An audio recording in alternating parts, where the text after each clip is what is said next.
How has practice been the last couple of days since that game?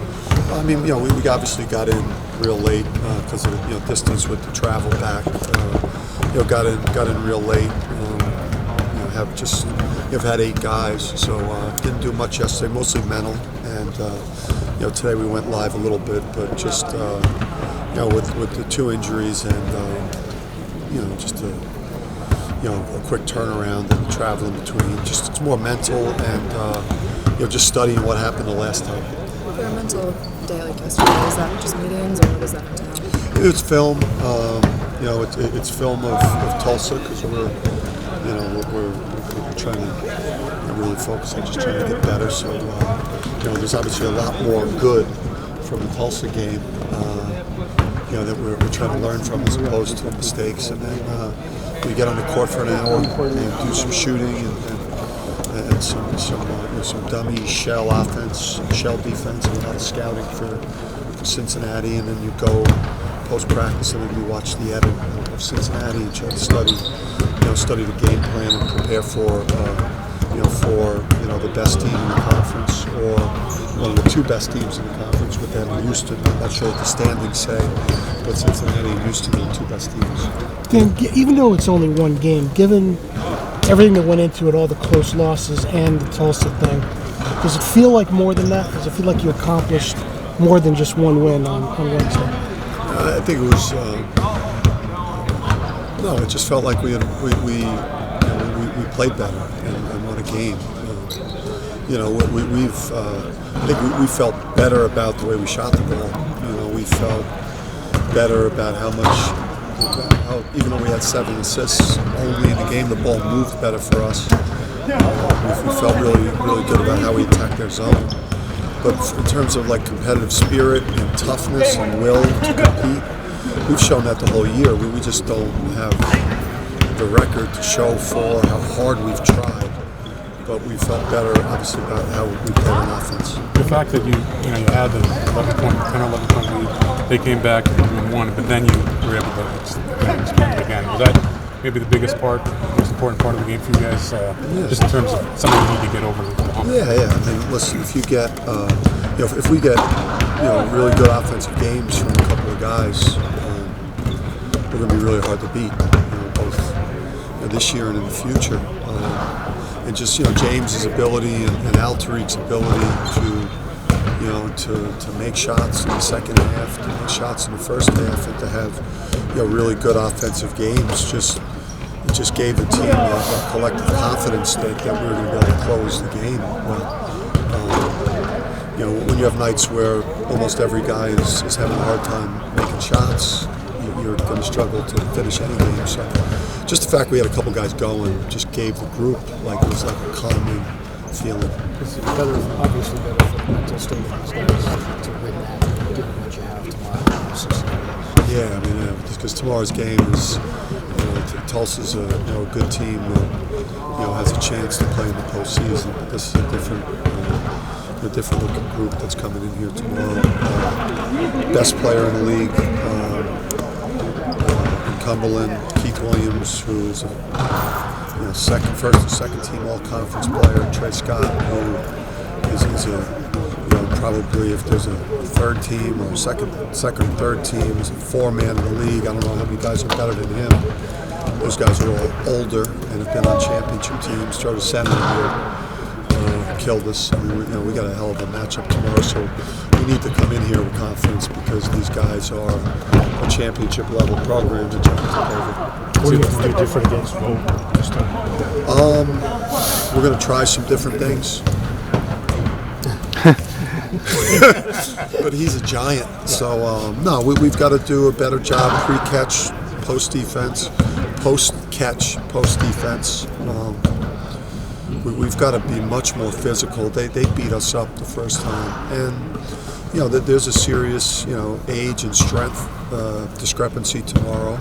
We can't allow them to bully us at the point of screens on both ends of the court, and we can't allow them to punk us. They punked us the last time. Would you say physicality is the biggest thing you're taking from that first one? Yeah, we played hard. I mean, anyone that watched the first time we played them, we tried hard. We played hard. We got physically beat up during the game, and we were inept offensively. It was, and we've had some bad offensive performances this year, but that one, that may get the Oscar.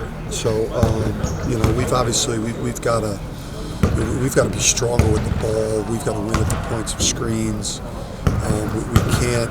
They've got such great size at the rim. We cannot go to the basket without a plan. Can't over-penetrate. We've got to really be smart and tough with the ball on offense.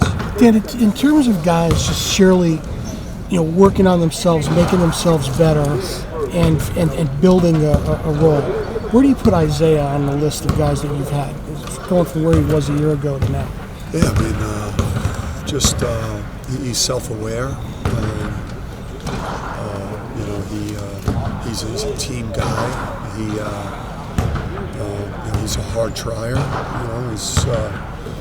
He's not complicated to deal with. He gives you his best in school. He gives you his best in practice. He's the type of guy you could lose with.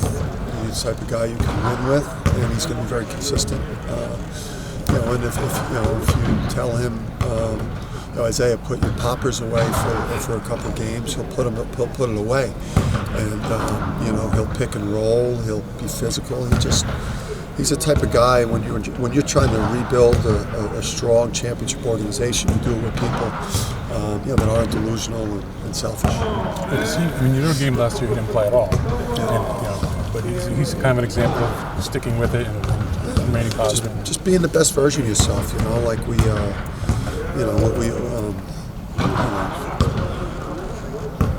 try to build on your strengths. Work on your weaknesses, but don't try to do things you can't do.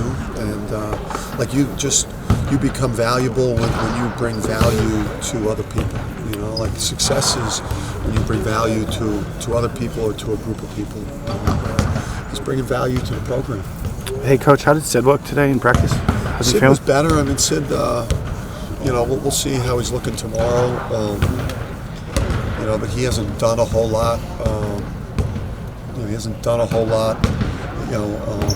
Obviously, only having 8 guys and playing against this physical team, we need any healthy, able-bodied man that we can get for tomorrow. So, he may get a chance. It's just going to be based on how his knee responds. But this is kind of a tough one to return to because of how intense and physical the game's going to be. So we'll see. And you've mentioned the extended three-point line. To what extent has that represented kind of an adjustment over the course of the whole season? I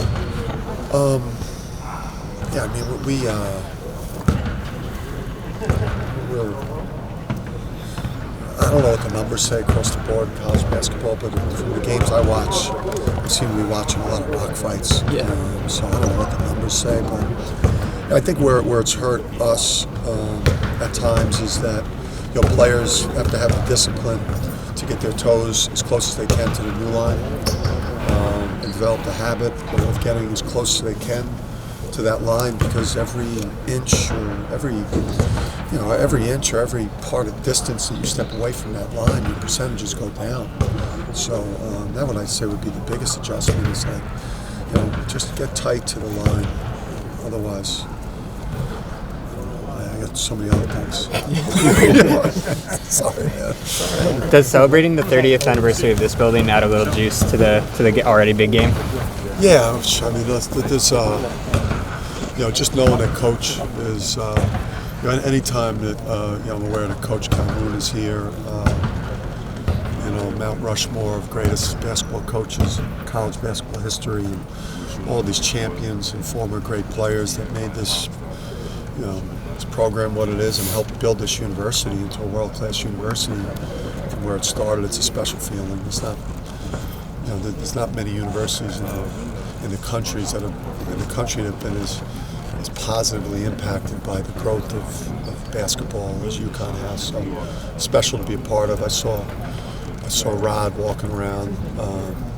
I saw Sellers walking around. He looked good, man. So if Josh struggles early and if Isaiah gets in foul trouble, I kind of know where he's sitting. And that's a bad man up there. Do you have those guys come in and talk to the current players or before or after tomorrow? Yeah, hopefully we'll get a chance to see those guys. We're so caught up in pregame prep that, hopefully, pregame, postgame locker room think we taught some wisdom, some inspiration.